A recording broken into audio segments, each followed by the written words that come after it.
promotion de la femme, de l'enfant et de la famille est à New York pour prendre part à la 67e session de la Commission de la condition de la femme. Cet exercice est une tribune d'expression qui vise à attirer l'attention des dirigeants du monde sur la situation de la femme dans chaque pays. Voyons avec nos envoyés spéciaux à New York, Awa Ditma Kamara et Sidiki Balou, les enjeux de ce sommet. C'est un rendez-vous annuel qui mobilise les dirigeants du monde autour des questions essentielles pour la promotion des droits de la femme. Cette session est particulière car elle se tient dans un contexte de crise de par le monde et ce sont les femmes et les filles qui payent le lourd tribut.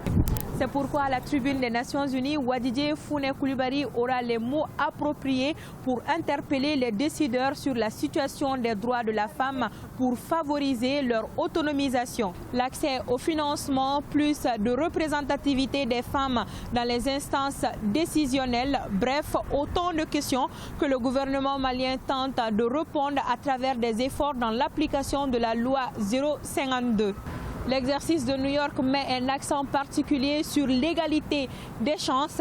Le ministre de la promotion de la femme, de l'enfant et de la famille prononcera son discours ce lundi et pour l'occasion, elle est accompagnée par les organisations de la société civile, les organisations féminines, les membres du Conseil national de transition et les représentantes de certains départements ministériels.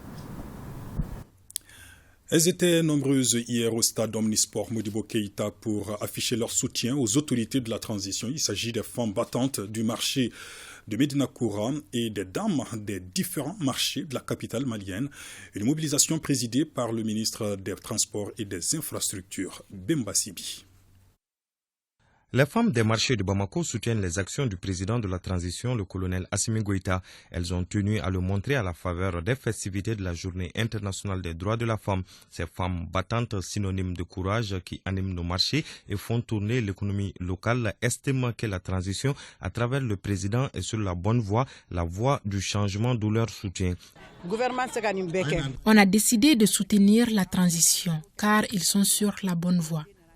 Ils ne peuvent pas tout faire, c'est pourquoi à notre niveau, on a initié le nettoyage régulier de nos marchés et nous comptons l'étendre à d'autres marchés de Bamako et à l'intérieur du pays. Ces femmes sont décidées et corps et âme pour appuyer les autorités de la transition afin de faire sortir le Mali de cette crise multidimensionnelle que nous vivons depuis plusieurs années. Initiée par l'association des femmes battantes du marché de Solo Traoré de Médina Koura, la rencontre a été agrémentée par un défilé des femmes des différents marchés du district.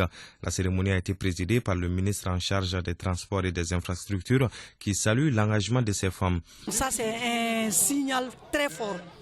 Tout commence par la femme. Donc les marchés, on sait qu'ils sont détenus à 90% par les femmes. Donc si les femmes décident d'accompagner la transition, donc ça ne fait que nous, on ne fait que nous réjouir. Ces femmes ont également partagé certaines doléances, notamment la réduction des frais de dédouanement et la construction des chambres frigorifiques pour résoudre l'épineuse question de la conservation des produits maraîchers. Le ministre a assuré que ces doléances vont être remontées à qui de droit. Plusieurs artistes comme Djeneba Seck ont rehaussé l'éclat de cette célébration du 8 mars par les femmes des différents marchés de la capitale.